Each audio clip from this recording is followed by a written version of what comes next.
ফেসবুকের মাধ্যমে প্রায় 90,000 মেয়ে কিডন্যাপ হয়েছে। ফেসবুককে ইউজ করেই 90,000 মেয়েকে কিডন্যাপ করা হয়েছে। তো যেসব মেয়ে বা ছেলেরা আছে তাদেরকে বলবো, বাইরে থেকে কোনো অজানা কেউ যদি ফ্রেন্ড রিকোয়েস্ট পাঠায়, কেউ কোনো রকম ভাবে সেটাকে একসেপ্ট করবে না। আর আরেকটা নতুন দেখা দিচ্ছে, আমাদের থানায় এসেছিল ক্লাস 6-এ পড়ে একটা মেয়ে, 12 বছর না 13 বছর বয়স, ক্লাস 6-এ পড়ে। মেয়েটার মায়ের মোবাইলে ইনস্টাগ্রাম করে। ইনস্টাগ্রাম শুনেছেন, বাচ্চারা ছোটরা করে, বড়রা অনেকে শোনেনি, ইনস্টাগ্রাম করে। মেয়েটাকে একটা অ্যাকাউন্ট থেকে ফ্রেন্ড রিকোয়েস্ট এসছে, নাম বান্ধবীর নাম করে একটা রিকোয়েস্ট এসছে, বন্ধু এসছে। এবার সেটাকে কি করেছে, একসেপ্ট করেছে, যে আমার বান্ধবী তো আমাকে ফ্রেন্ড রিকোয়েস্ট পাঠিয়েছে, আমি এটা একসেপ্ট করি।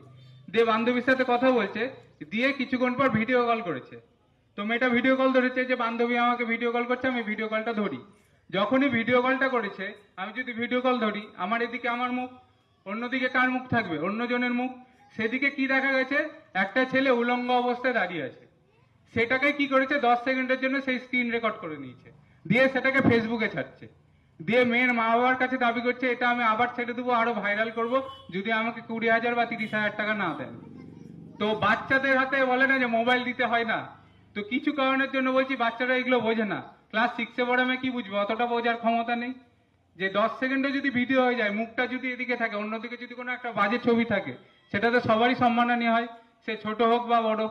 তো মোবাইলে যদি কোনো আননোন জায়গা থেকে রিকোয়েস্ট আসে, যাকে চিনেনি না, তাদেরকে কাউকে একসেপ্ট করবেন না কোনো সময়। আপনাকে ফোন করলো, ফোন করে বলছেন আপনার নামেই আধার কার্ড নাম্বার এটা, স্বামীর নাম এটা, বাড়ি এখানে, অ্যাড্রেস থানা এখানে, সব বললো, সব মিলে গেল। আপনি বললেন হ্যাঁ। তখন বলবে আপনার 1 লাখ টাকার একটা সোনার গয়না বিদেশ থেকে আসছিল আপনার নামে, সেটা কাস্টমে বা দিল্লি এয়ারপোর্টে বা কলকাতা এয়ারপোর্টে আটকে গেছে। তখন আপনি ভাববেন বা একটা সোনার গয়না পাওয়া যাবে, বা একটা 5 লাখ টাকার কোনো গিফট পাওয়া যাবে, খুশি হয়ে গেলেন।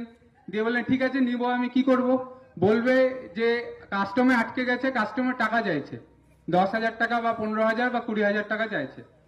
তো সেই টাকাটা আপনি আমাকে পাঠিয়ে দেন, ব্যাংক অ্যাকাউন্ট ডিটেলস দিলেও পাঠিয়ে দিল। আপনি কি করলেন, একটা সোনার হার বা 2 লাখ টাকা বা 5 লাখ টাকার জন্য কি করলেন, 10,000 টাকা পাঠিয়ে দিলেন। আবার কিছুক্ষণ পরে ফোন করে বলবে রাস্তায় আসছিল, ট্রাফিকে আটকেছে, রাস্তায় আসছিল, সিআইডি আটকেছে, এরকম চলতেই থাকবে। এরকম করে করে রানীনগরের একজন মহিলা টোটাল লোন করে, বন্ধন থেকে লোন করে, বিভিন্ন জায়গা থেকে লোন করে টোটাল 7 লাখ টাকা দিয়েছেন। ঠিক আছে, 7 লাখ, 7 লাখ, 7 লাখ টাকা দেওয়ার পরে আবার চাইছে 1 লাখ টাকা, যে আপনার বাড়ির কাছে আছে, রাস্তায় আটকে গেছে, এবার আপনি এই টাকাটা দিন, আপনার বাড়িতে পৌঁছে যাবে। তারপরে মহিলা আর বাড়িতে গয়না পৌঁছানি, মহিলা কোথায় গেছে, আমাদের বহরমপুর সাইবার থানায় গেছে।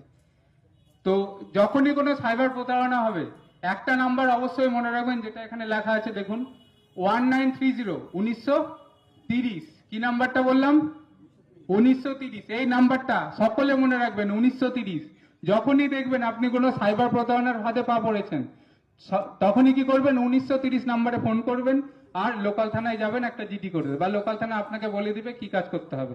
কারণ এখান থেকে বহরমপুর সাইবার ক্রাইম থানা অনেকটা দূর, 1.5 ঘন্টা 2 ঘন্টা লেগে যায়। তো যে তার আগে যদি কমপ্লেনটা করে নেন, যদি আপনার সাইবার ফ্রড হয়, 1,000 টাকা, 2,000 টাকা, 50,000 বা 1 লাখ টাকা চলে গেছে, আপনি সঙ্গে সঙ্গে কি করবেন, 1930-এ ফোন করবেন, না লোকাল থানায় যোগাযোগ করবেন।